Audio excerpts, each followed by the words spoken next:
मैं के सोनी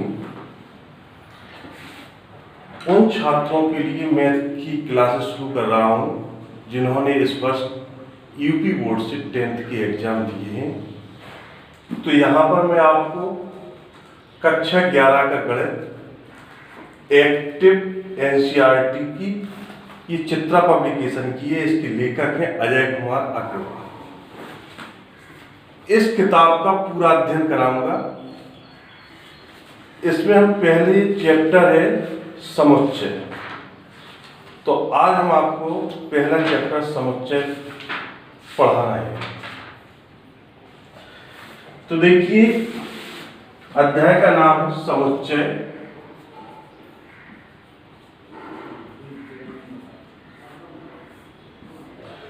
तो किसी भी अध्याय को पढ़ने के पहले जैसे समुच्चय इस चैप्टर का नाम है तो प्रश्न आता है कि समुच्चय किसे कहते हैं। ठीक, प्रश्न उठता है कि समुच्चय क्या है।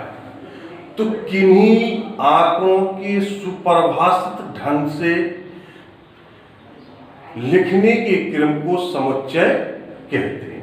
समुच्चय को दूसरा नाम कुलक भी होता है, इसे कुलक भी कह सकते हैं और इंग्लिश में इसको सेट बोलते हैं, SET सेट। ठीक, तो आपने समुच्चय समझा। किन्हीं आंकड़ों को सुपरिभाषित रूप से व्यवस्थित ढंग से लिखने के क्रम को समुच्चय कहते हैं या कुलक कहते हैं, इसको इंग्लिश में सेट। अब समुच्चय को प्रदर्शित किससे करते हैं? समुच्चय को प्रदर्शित अंग्रेजी वर्णमाला के कैपिटल अक्षरों से प्रदर्शित किया जाता है। ABCDEFG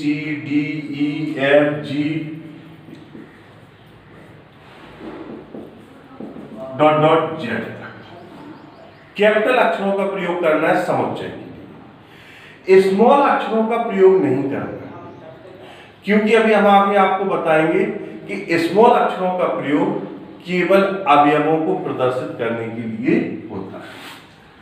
अभी हमने आपको समुच्चय की परिभाषा क्या बताई कि किन्हीं आंकड़ों को सुपरिभाषित, संग्रह या क्रमबद्ध रूप से व्यवस्थित करने को समुच्चय या कुलक कहते हैं। अब उनको आंकड़ों को व्यवस्थित रखने के लिए आपके दो प्रकार, तो समुच्चय आपका दो प्रकार का हो जाता है, या समुच्चय का निरूपण आप कह सकते हैं दो प्रकार का।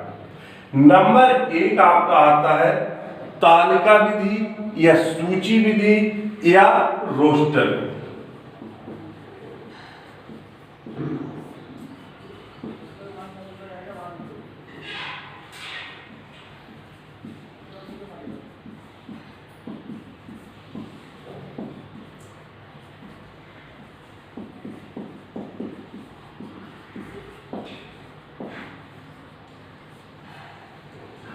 तो देखिए हमने आपको तालिका विधि या सूची विधि या रोस्टर विधि बताई है, तो इस विधि को समझिए।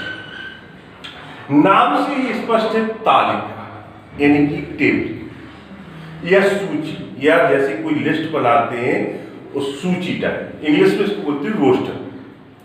तो किन्हीं आंकड़ों को जब हम व्यवस्थित रूप से लिखते हैं तो उनको तालिका के रूप में, तालिका कहां देते हैं हम? मझला ब्रैकेट के, और उनकी जो अवयव होते हैं उनमें हम कॉमा लगाते हैं। जैसे एग्जाम्पल देते हैं हम आपको, जैसे आपसे कहा जाए 4 से बड़ी 16 से छोटी सम संख्याओं का समुच्चय। 4 से बड़ी तथा 16 से छोटी सम संख्या का समुच्चय।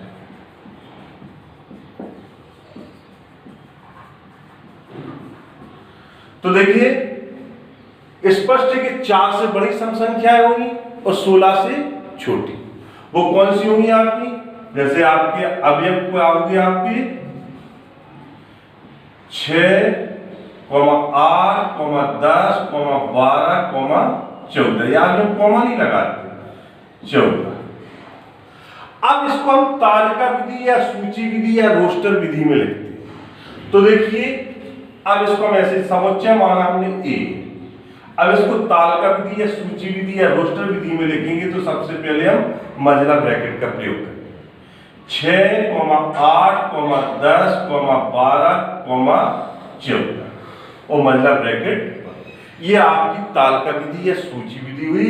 इनमें अवयवों को हम मझला ब्रैकेट के अंदर लिखते हैं और उनके बीच में कॉमा का प्रयोग करते हैं। अब इसके बाद आपकी दूसरी विधि आती है गुण विधि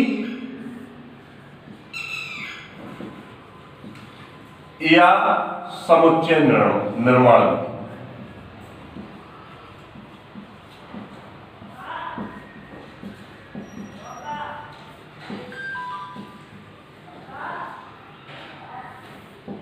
देखिए,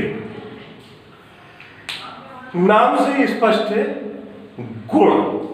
गुण का मतलब होता है जो क्वेश्चन है उसकी जो विशेषता है उस विशेषता को उल्लेख करते हुए हम मझला ब्रैकेट के अंदर।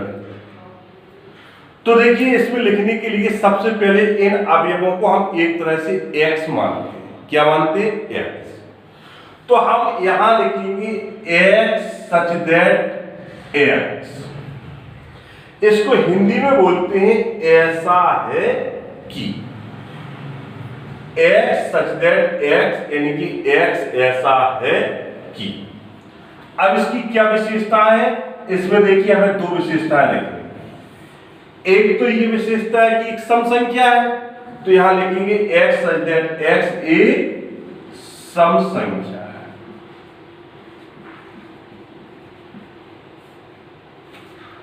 ठीक। अगर हम इतना ही छोड़ देंगे x सच दैट x एक सम संख्या है, तो इसके अंतर्गत तो सारी सम संख्या 2, 4, 6, 8, 10, 12, 14, 16, 18 डॉट डॉट डॉट इंफिनिटी तक सारी संख्याओं का समागम माना है। लेकिन यहां सम संख्याओं में अपनी क्या एक अनुबंध लगा है? क्या अनुबंध लगा है? 4 से बड़ी और 16 से छोटी। तो यहां दूसरी शर्त का प्रयोग करेंगे। x का मतलब है x का मान 6 भी है, x का मान 8 भी, x का मान 10 भी, x का मान 12, x का मान 14। तो कैसी है x? 4 से बड़ी। और कैसी है x? 16 से छोटी। इस हिसाब से ये आपने देखा गुण विधि हुई, ये आपकी तालिका विधि थी। दोनों में आपने डिफरेंस देखा कि गुण विधि में हम गुणों का उल्लेख करते हैं जितने गुण हो। इस सवाल में 2 गुणों का उल्लेख हुआ था। एक गुण हुआ था सम संख्या है, दूसरा गुण था कि ये 4 से बड़ी थी और 16 से छोटी। तो दोनों गुणों का हमने यहां पर उल्लेख किया। ये गुण विधि या समुच्चय निर्माण विधि होगा, ये आपका तालिका विधि या सूची। अब इसी क्रम में हम आपको और आगे बताते हैं कि जैसे ये समुच्चय ए है, ये समुच्चय है, ये 6 इनके अवयव हैं या सदस्य हैं। तो देखिए, इन अवयवों को इंग्लिश में बोलते हैं एलिमेंट। एलिमेंट, और एलिमेंट का सिंबल होता है आपके साथ। ठीक। तो हम क्या कह सकते हैं? 6 एलिमेंट है एक। ठीक। अब देखिए,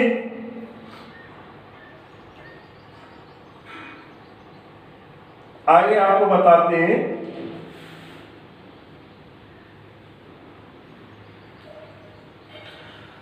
जी, आपको हमने बताया सदस्य है।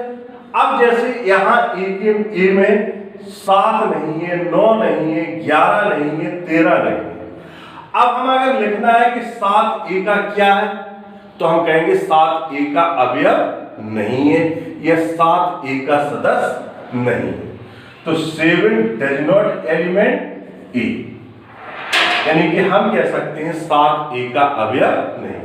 तो इस सिंबल को आपने समझा, ये सिंबल है अवयव है,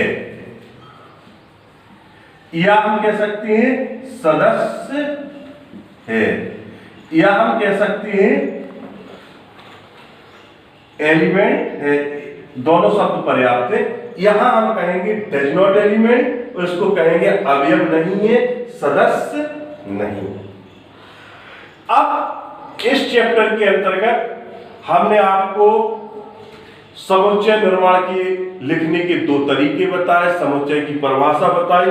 इसी क्रम में अब समुच्चय से संबंधित हमें कुछ अन्य आवश्यकताएं पड़ती हैं संख्याओं के संदर्भ में। उन संख्याओं का हम पहले आपको ज्ञान कराएंगे, इसके बाद एक्सरसाइज को प्रारंभ करेंगे।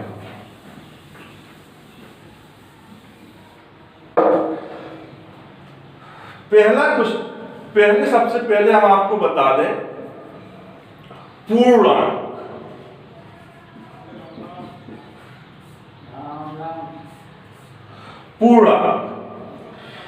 इनको इंग्लिश में बोलते हैं इंटीजर। इसलिए इसको पूर्णांक को अपन आई से भी प्रदर्शित कर सकते हैं या इसको हम जेड से भी प्रदर्शित कर सकते हैं। ठीक, तो पूर्णांक का मतलब है समस्त पूर्ण संख्या। वे धनात्मक भी हो सकती हैं, ऋणात्मक भी हो सकती हैं। तो हम कह सकते हैं 0, 1, 2, 3, 4 सभी धन की संख्या है और यहां ऋण 1, ऋण 2, ऋण 3, ऋण 4 डॉट डॉट माइनस इंफिनिटी। इस हिसाब से पूर्णांक में आपका माइनस इंफिनिटी से आपका -1, -2, -3 और इसके बाद आपका यहां 0 से 1, 2, 3 डॉट डॉट डॉट इंफिनिटी। ये आपका पूर्णांकों का समुच्चय होगा जिसे हम प्रदर्शित करते हैं आई या जेड से। अब पूर्णांक की देखा जाए तो 3 हिस्से हो जाते हैं, इसके 3 पार्ट हो जाते हैं। एक हो जाता है आपका धन पूर्णांक और दूसरा हो जाता है आपका ऋण पूर्णांक। अब आपने देखा एक धन पूर्णांक हो गया, एक ऋण पूर्णांक हो गया, फिर तीसरा क्या बचा?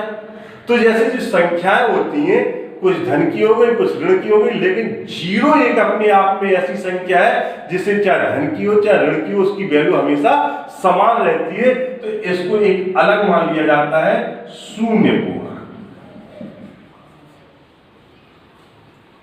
तो आपके नाम से स्पष्ट हो गए कि पूर्णांक 3 प्रकार के हैं, धन पूर्णांक, ऋण पूर्णांक, शून्य पूर्णांक। धन पूर्णांक के अंतर्गत आपकी सभी धनात्मक संख्या, ऋण पूर्णांक के अंतर्गत सभी ऋणात्मक संख्या और शून्य पूर्णांक के अंतर्गत सब केवल और केवल सिर्फ 0। अब देखें इसी क्रम में हमने आपको पूर्णांक बताया कि आई से प्रदर्शित करते हैं या जेड से प्रदर्शित करते हैं। तो आई या जेड से जब हम प्रदर्शित करते हैं तो सभी प्रकार की संख्याएं सम्मिलित है, धन की भी ऋण की भी। अब इनको हमने 3 भागों में डिवाइड किया है, तो इसको धन पूर्णांक है तो आई या हम प्लस से प्रदर्शित करेंगे या जेड प्लस से। इसी प्रकार यहां ऋण पूर्णांक है तो आई माइनस से प्रदर्शित करेंगे या जेड माइनस। तो आपने पूर्णांक को देखा, पूर्णांक के आपको 3 भागों में डिवाइड किया, धन पूर्णांक, ऋण पूर्णांक, शून्य पूर्णांक। अब इसी क्रम में हम आपको एक चीज बता दें, जो धन पूर्णांक होते हैं इन्हीं को हम प्राकृतिक संख्या भी कहते हैं। इन्हें हम क्या कहते हैं? प्राकृतिक संख्या। ठीक, इन्हें क्या बोलते हैं? प्राकृतिक संख्या।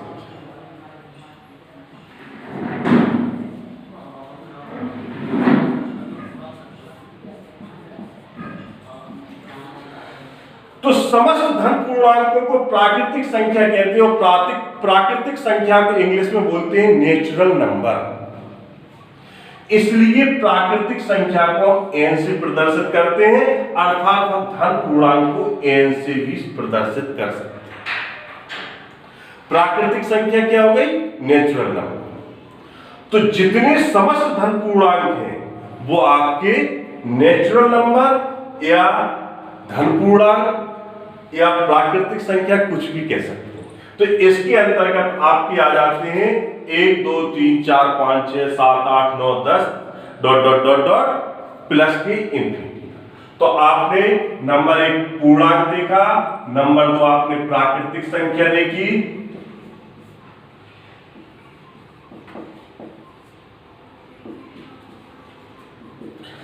अब इसी क्रम में छात्रों के बीच में हम देखते हैं कि कंफ्यूजन रहता है। एक पूर्णांक प्राकृतिक संख्या, तीसरा आता है आपका पूर्ण संख्या। देखिए यहां सबसे ज्यादा छात्रों में कंफ्यूजन देखने को मिलता है पूर्णांक और पूर्ण संख्या। बहुत छोटा सा डिफरेंस है पूर्ण संख्या और पूर्णांक।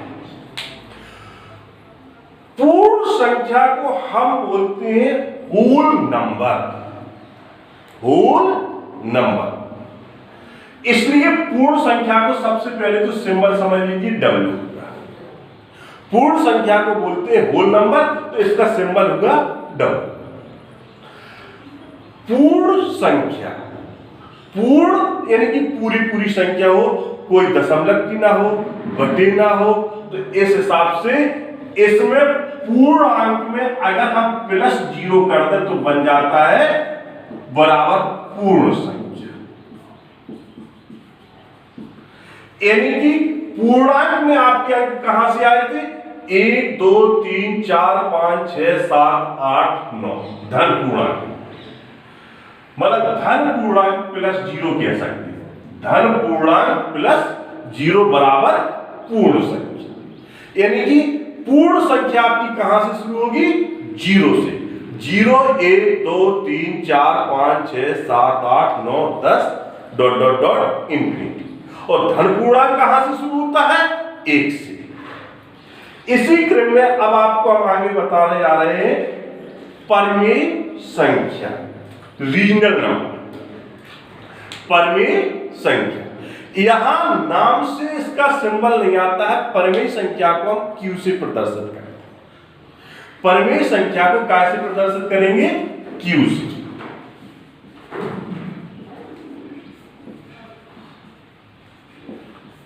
परिमेय संख्या को हम प्रदर्शित करेंगे क्यू। और बिल्कुल सरल भाषा में समझ लीजिए, जो भिन्न के रूप की संख्याएं होती हैं, भिन्न के रूप में पाई जाती हैं, वो आपकी परिमेय संख्या है।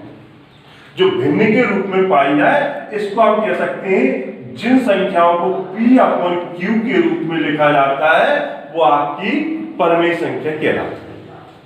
एक चीज आपको और बता दें, प्रत्येक पूर्णांक को हम परिमेय संख्या भी कह सकते हैं, क्योंकि जैसे कोई पूर्णांक हमने 8 लिखा है, 8 के बटे में 1 माना, तो ये P अपॉन Q का रूप हो गया, अर्थात इसको हम परिमेय संख्या की कैटेगरी में भी मान सकते। इसको आप ऐसे समझे जैसे हम कह रहे हैं छात्र, और किसी के लिए हम कह रहे हैं कक्षा 8 का छात्र।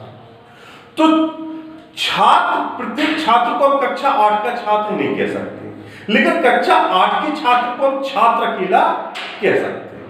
इसी प्रकार पूर्णांक को हम परिमेय संख्या नहीं कह सकते, सॉरी, परिमेय संख्या को हम पूर्णांक नहीं कह सकते हैं, लेकिन पूर्णांक को परिमेय संख्या माना जा सकता है। इसी क्रम में अब आपको आगे बता दें अपरिमेय संख्या। अपरिमेय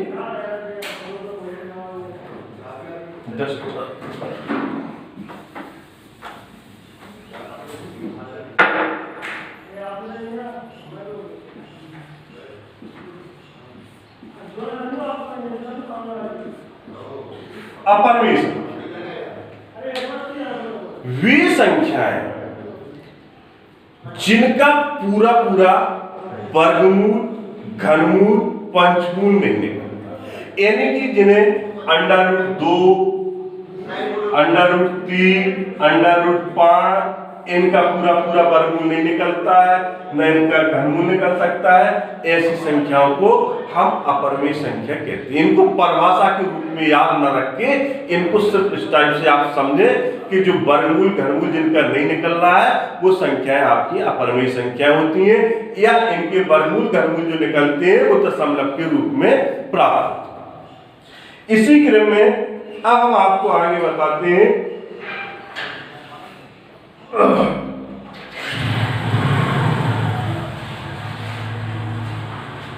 सम्मिश्र संख्या। ये 10th में जिन्होंने एग्जाम दिया है उन छात्रों के लिए ये चीज बिल्कुल नई समझ में आएगी, सम्मिश्र संख्या। आगे चल के इसका एक पूरा अध्याय है सम्मिश्र संख्या का।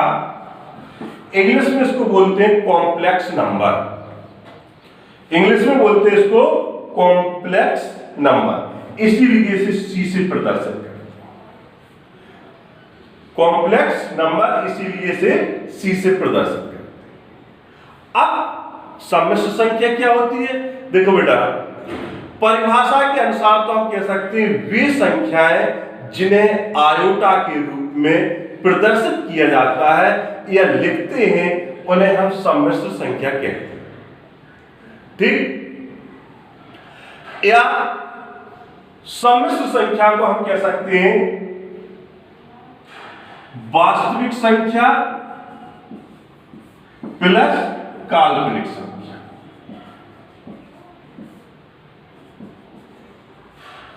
बराबर सम्मिश्र संख्या।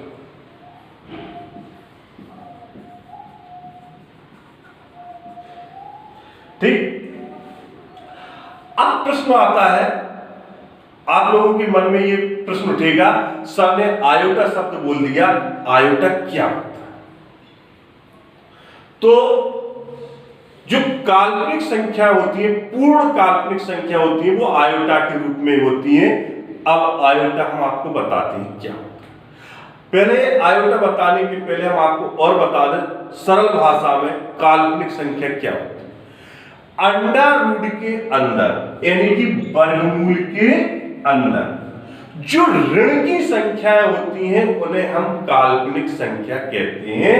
जैसे कि अंडर रूट -25, ये पूर्ण काल्पनिक संख्या है, क्योंकि -25 का वर्गमूल निकलना नामुमकिन है आपके हिसाब से।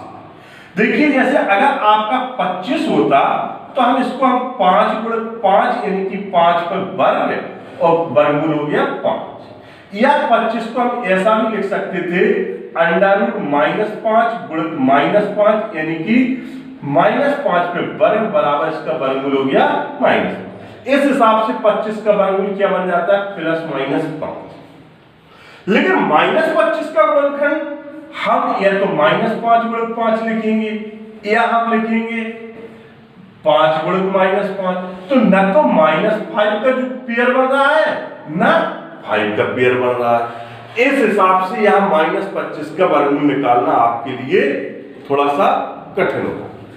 बिल्कुल कठिन नहीं है, इसको अच्छे से देखें, आयोटा भी आपको क्लियर हो जाएगा। देखिए, जैसे -25 लिखा है, इसको हम इस ढंग से लिख लेते हैं 25 गुणित ऋण 1, 25 गुणित ऋण 1। अब 25 का तो हम समझ गए कितना मान हो जाएगा वर्गमूल 5 अंडर रूट ऋण 1। यही आपका आयोटा है भाई आई। जो अंडर रूट के अंदर ऋण 1 होता है इसी को हम आयोटा बोलते हैं। आयोटा की वैल्यू क्या मिली आपको? अंडर रूट ऋण 1। अंडर रूट के अंदर ऋण 1 के मान को हम आयोटा बोलते हैं, इसे स्मॉल आई से प्रदर्शित करते हैं। अगर हम दोनों ओर का वर्ग कर दें तो देखिए अंडर रूट ऋण 1 का वर्ग से वर्गमूल कट गया, आई स्क्वायर का मान हो जाता है ऋण 1। अगर हम पुनः दोनों ओर का वर्ग कर दें तो i की पावर 4 का मान बन जाता है +1। तो आपने देखा i⁴ का मान +1, i स्क्वायर का मान -1 और आयोटा की वैल्यू हो गई अंडर रूट ऋण 1। तो जो वर्गमूल के अंदर ऋणात्मक संख्याएं होती हैं वो आपकी काल्पनिक संख्याएं कहलाती हैं।